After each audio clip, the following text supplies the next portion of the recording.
Good evening from Vernon, British Columbia, beautiful British Columbia. At 5 minutes past 7 p.m. on February the 9th, I believe. Yes, I'm going to do this tonight because uh, this is a kind of a thing I wrote in June the 2nd, 2015, sort of a biography about my life and family and whatever. And it goes up to about 1964 or something in there for now. Anyway, this is what it was. This will be a group of short thoughts and memories beginning in June the 2nd, 2015. I am presently residing at McCulloch Court, 3400 Coldstream Avenue.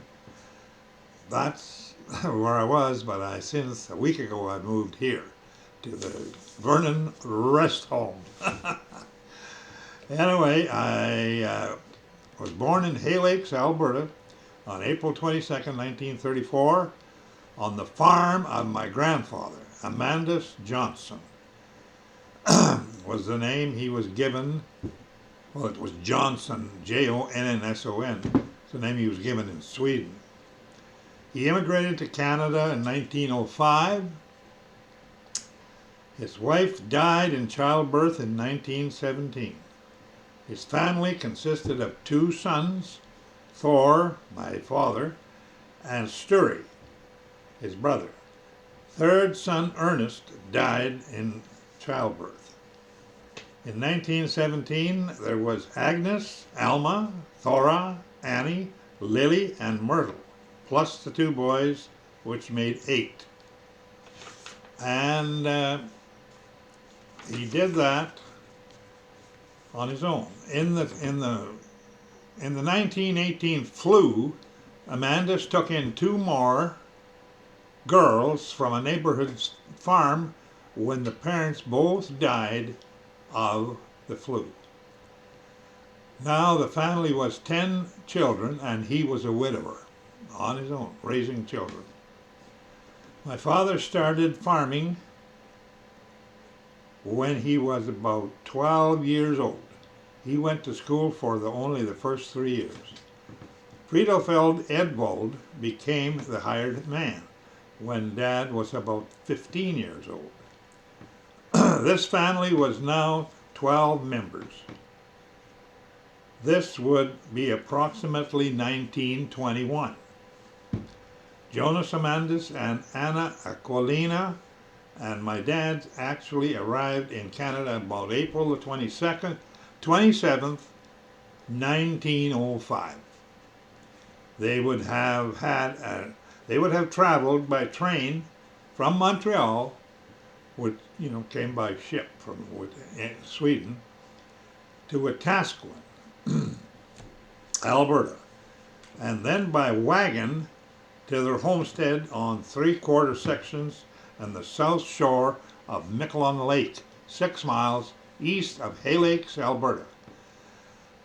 Alberta was founded in 1905. The same year, Alberta became a province. I have always wondered how you would load a wagon that could last you for at least the next 6 months, while you built a house to survive the coming winter. There would have to have been no real roads, only trails made by the first settlers, many from the same area of Sweden, Wilhelmina.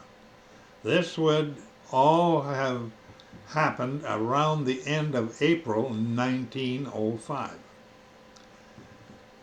From Wetaskiwin to the new homestead would have been approximately 23 miles. My grandfather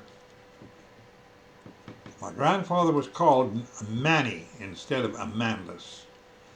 He was born in 1876 in Wilhelmina, Sweden, and left Sweden when he was 29 years old, with my dad was 1 year old.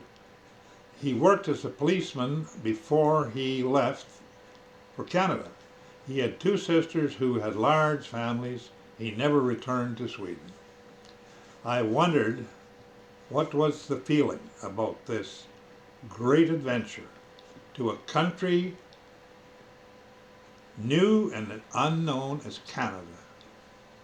The thoughts of getting free land as a homestead of 480 acres must have been the incentive for a young man and his family. I've always admired the ability to handle all the things that life can throw at a man. He was always on time, every time. You could set your watch by his coming and going. The children, especially the girls, were in awe of him and did not want him to catch them smoking, etc. There was three at home when I was born, up in the northeast bedroom, upstairs. I remember watching them passing a cigarette around next to the open window, holding the cigarette with a bobby pin so there would be no stains on their fingers that Grandpa could see. They were all in their 20s at that time. Those years were great for me. I am sure my mother must have been intimidated by Dad's three sisters who still lived at home. And I remember being pampered to no end by these sisters.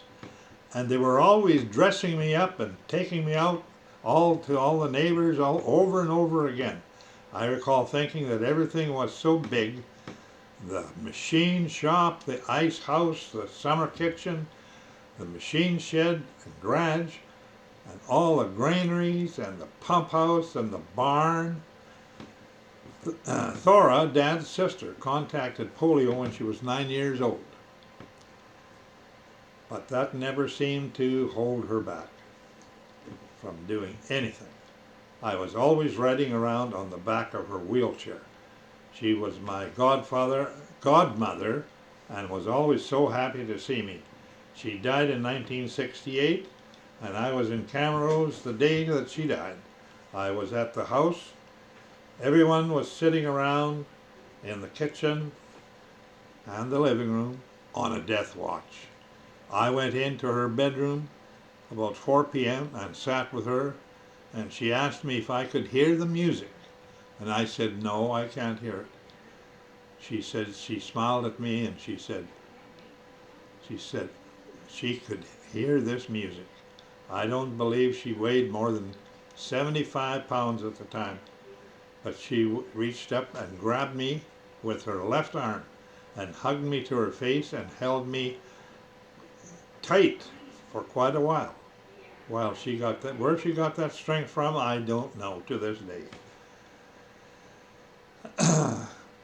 About an hour and a half later, in 1966, oh, she died, yes, she died about an hour and a half later after that. In 1966, I wanted to start a dry cleaning plant in Rocky Mountain House, but I was short about $1,000 to make the down payment.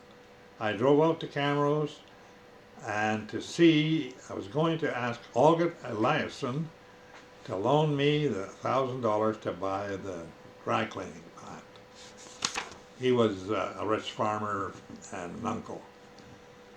It turned out that he said all his money was tied up in the Alberta wheat pool investments, and I was not surprised, but I was very disappointed. I stayed another night at Thora's place in Camrose, and of course I told her what happened. When I was leaving in the morning, she handed me an envelope and said, you can pay it back whenever you have the money. I was totally taken back. I opened the envelope and there was the $1,000 I needed. I thanked her and I left. On the way back to Rocky Mountain House, I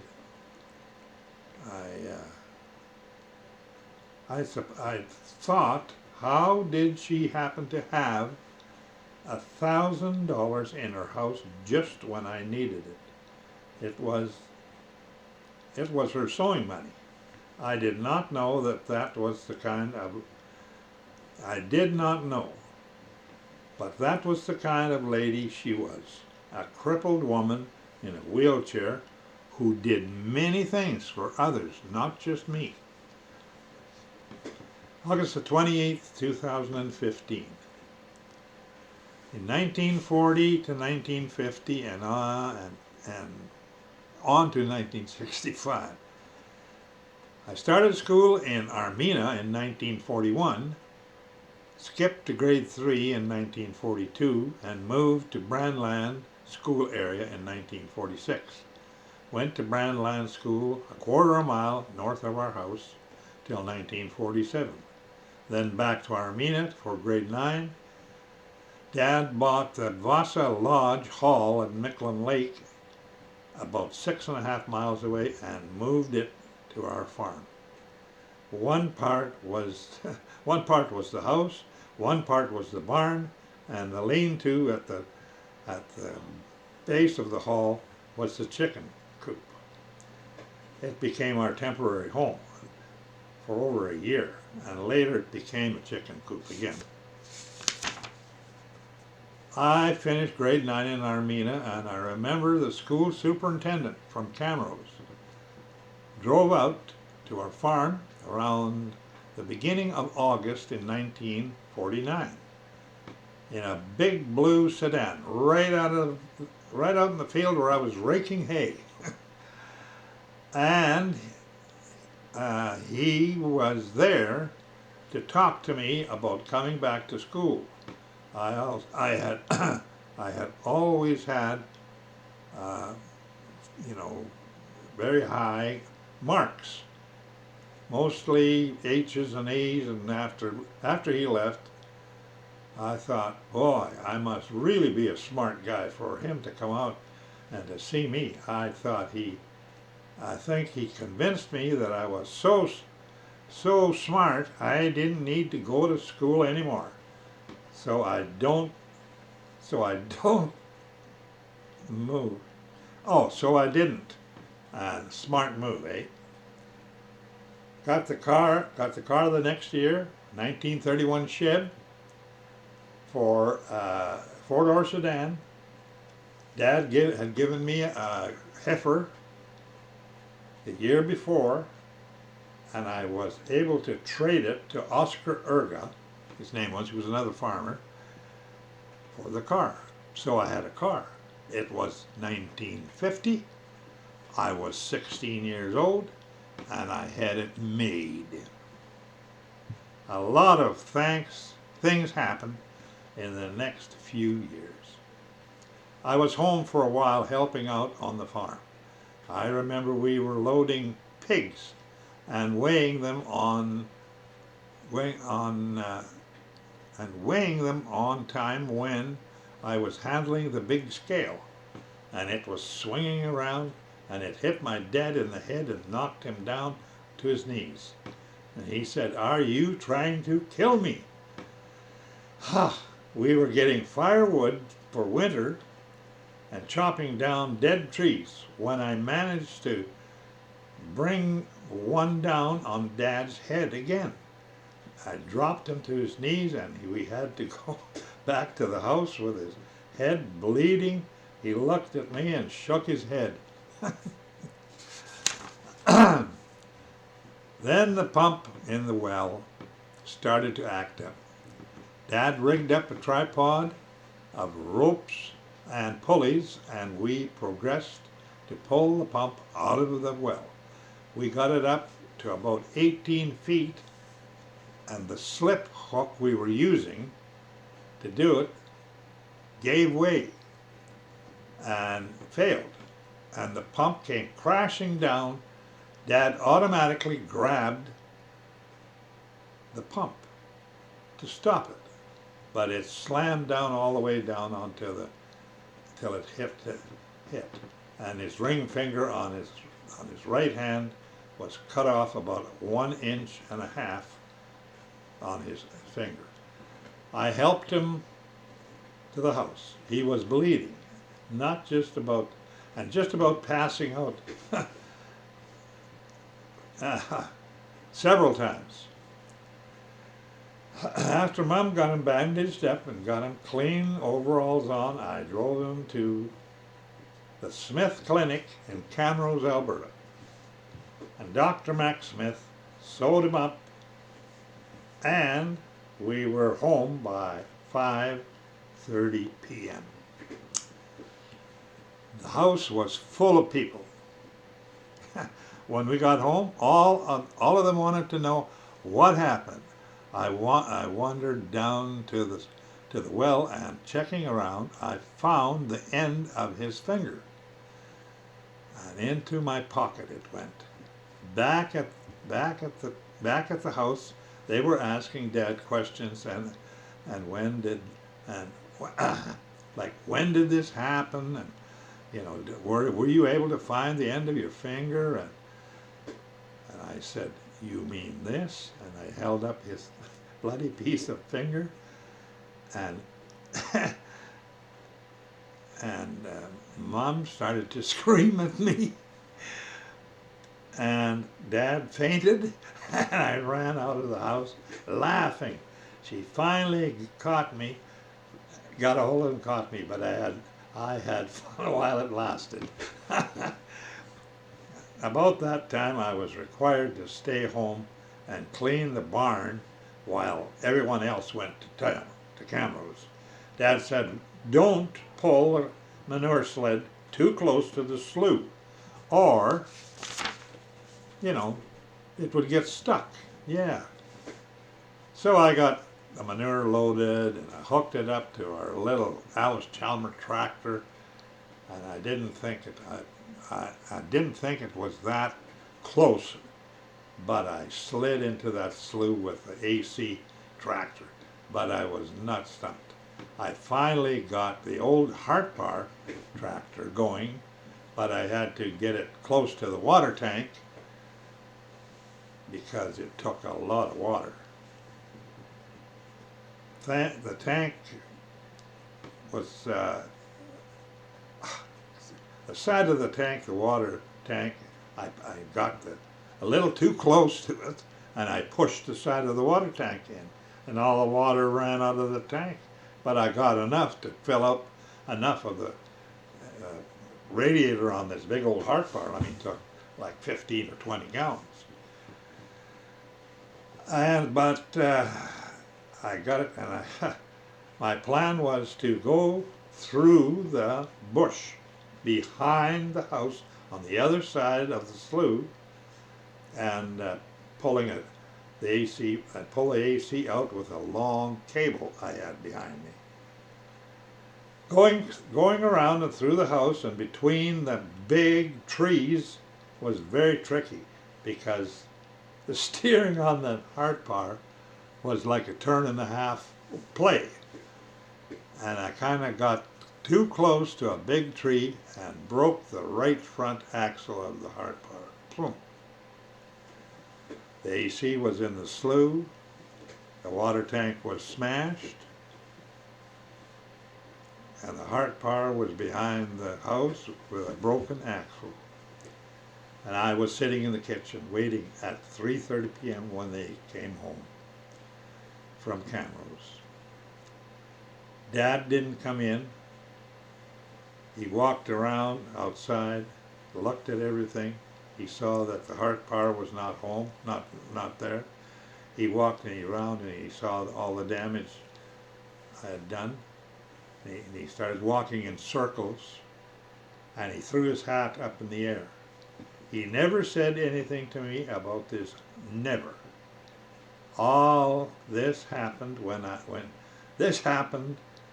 you are about 14 and lazy. Tony, the great horse Tony.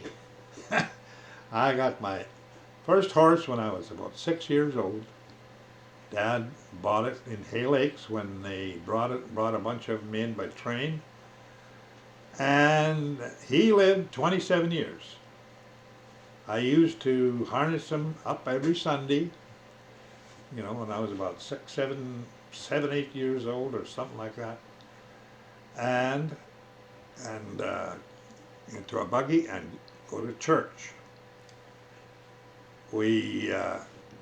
I was the only one who went to church. The only one. Nobody else went, just me. I had to go. Go figure. We farmed with horses until 1950, when we moved to Brandland area, about 6 miles north of where we were. Dad bought it with no buildings on it. I remember I was in charge of our cattle drive to the new farm, keeping them all on the road and out of everybody's driveway. It was pretty hard, but we made it. I was glad when we got to our new home on section 5. In Swedish they said hemma på femma, home on 5. Growing up on the farm was a great life for me. I had my horse, my dog, my guns, my car, and freedom, and what more could you want? I was surrounded by aunts, uncles, and cousins. I felt blessed for some reason. I was confirmed in the Lutheran church when I was about 13, along with 7 other boys. The church was an important part of my life growing up. And that's the end of it to there. So that goes into that portion, and that'd be in the late 50s. Or no, early 50s. Very early 50s. 50 maybe, 1951. So, enough of that. I'm going to write some more later. That takes me up to about that time. But that's not all of my life. That's all. But anyway, if you find that interesting, let me know. Thank you, God bless you, and goodbye.